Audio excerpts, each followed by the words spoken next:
Le responsable des ventes sur le banc des accusés, l'image est aussi forte que rare.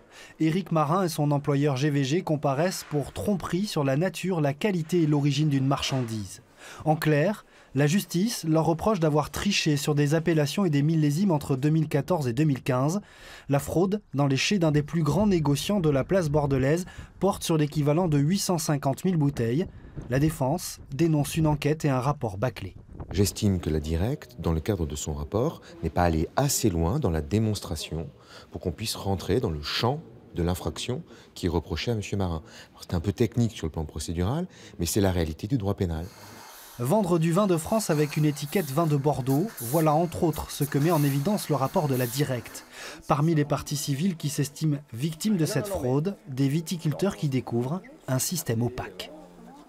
Tous les producteurs n'ont pas à être salis dans des carabistouilles comme ça. Voilà, nous, on est contrôlés tous les jours. 10 hectos, on nous met une amende, etc.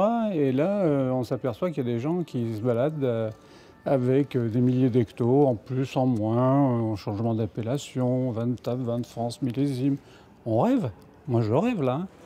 Le Conseil interprofessionnel du vin de Bordeaux, lui aussi partie civile, n'a pas souhaité répondre à nos questions. 500 000 € d'amende ont été requis contre le négociant et 10 000 € contre l'ancien chef des ventes. Le délibéré est renvoyé au 5 avril prochain.